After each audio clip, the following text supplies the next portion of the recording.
क्या भगवान के नाम पर फंसी बीजेपी की लिस्ट? मैं तो सोच रहा था क्या भगवान के नाम पर मतलब क्या बीजेपी की लिस्ट फंस गई? भगवान का क्या दोष है भाई इसमें? आपने कई बार सुना होगा कि कांग्रेस में गुटबाजी है, कांग्रेस में अंदरूनी कलह है, कांग्रेस के नेता एक दूसरे से खुश नहीं है। लेकिन इस बार उल्टा हुआ है। कांग्रेस के नेता कह रहे हैं कि हमें छोड़िए, असली गुटबाजी तो बीजेपी में चल रही है। क्या है पूरी खबर और क्यों कांग्रेस बीजेपी में गुटबाजी की बात कह रही है, चलिए विस्तार से आपको बता देता हूं। देखिए, मंगलवार रात 8:30 बजे मध्य प्रदेश बीजेपी ने एक लिस्ट जारी की। यह लिस्ट थी भोपाल जिला कार्यकारिणी की, यानी भोपाल बीजेपी के संगठन की। लेकिन खबर ये नहीं है कि लिस्ट कब जारी हुई, बल्कि खबर ये है कि लिस्ट जारी होने के कुछ ही मिनट बाद उसे डिलीट कर दिया गया। प्रदेश अध्यक्ष हेमंत खंडेलवाल और भोपाल बीजेपी के शहर अध्यक्ष रविंद्र रेती ने भी अपने अपने सोशल मीडिया अकाउंट पर यह लिस्ट शेयर की थी। लेकिन सिर्फ 10 मिनट के अंदर अंदर सभी प्लेटफॉर्म से यह लिस्ट हटा दी गई। इस लिस्ट में किस नेता को कौन सा पद मिला था, पहले आपको ये बताते हैं, फिर ये बताएंगे कि लिस्ट डिलीट क्यों की गई। देखिए, बीजेपी की इस लिस्ट में 36 सदस्यों के नाम शामिल थे। इसमें 8 उपाध्यक्ष, 8 मंत्री और 3 महामंत्रियों के नाम थे।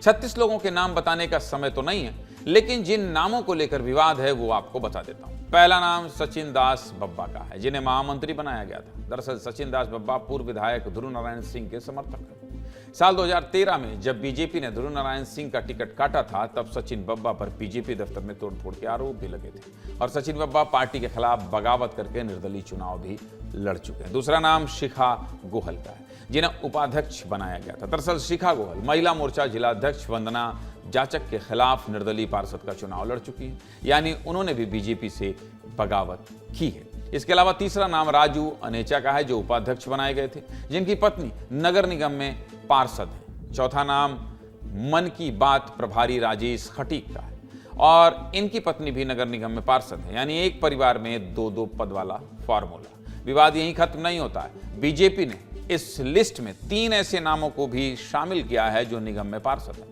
पहले पार्षद हैं कौन?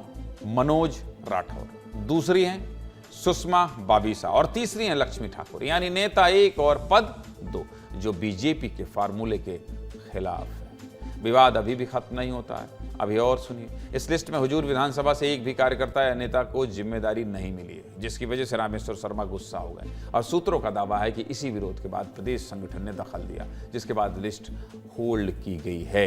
अब रात में लिस्ट डिलीट हुई तो सुबह सुबह हमारी सहयोगी रंजना दुबे बीजेपी जिलाध्यक्ष रविंद्र रेती के पास पहुंच गई। उनसे पूछा, लिस्ट क्यों डिलीट कर दी रविंद्र भैया?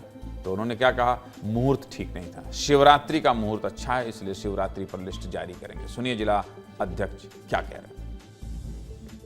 लिया कि शिवरात्रि का अवसर पर करें, यह अवसर ठीक नहीं है, शुभ अवसर पर करें। कोई भी काम होता है, कोई भी सूची जारी होती है, बहुत मंथन के बाद होती है, विचार विमर्श के बाद होती है, कई प्लेटफॉर्म पर उसकी जांच पड़ताल होती है। लेकिन इतनी बड़ी चूक कैसे हो गई कि सर पहले पोस्ट किया गया फिर उसको डिलीट कर? किसने कहा चूक हुई कार्यकारिणी में? ये सिर्फ कयास से और कुछ नहीं है। शुभ अवसर पर कार्यकारिणी मिलेगी, कोई आपत्ति दर्ज नहीं कराई। वो कांग्रेस थोड़ी कार्यकारिणी गठित करेगी। 90 साल के व्यक्ति तय कर रहे हैं, हमारे यहाँ युवा तय होते हैं। कुल मिलाकर शिवरात्रि में, महाशिवरात्रि में अगर यही लिस्ट आएगी तो ये मान लिया जाएगा कि शिवरात्रि की वजह से लिस्ट डिलीट कर दी गई। लेकिन अगर लिस्ट में कोई नाम संशोधित होते हैं तो समझ में आएगा कि दाल में कुछ काला तो था। जिलाध्यक्ष जी शिवरात्रि की तारीख भूले तो कांग्रेस ने उन्हें तारीख याद दिलाने की कोशिश की। कांग्रेस विधायक आरिफ मसूद ने कहा कि बीजेपी में सार्वजनिक झगड़े हैं और अब ये झगड़े बाहर आ रहे हैं। सुनिए आरिफ मसूद क्या कह रहे हैं। जिला कार्यकारिणी अभी सत्ता में मदहोश है। अभी इन्हें संगठन से कोई मतलब नहीं है, कार्यकर्ता से कोई मतलब नहीं है, तो सत्ता बची रहे उससे मतलब है। सार्वजनिक इनके झगड़े हैं, अगर इनके झगड़े बाहर आए तो सबको समझ में आ जाएगा।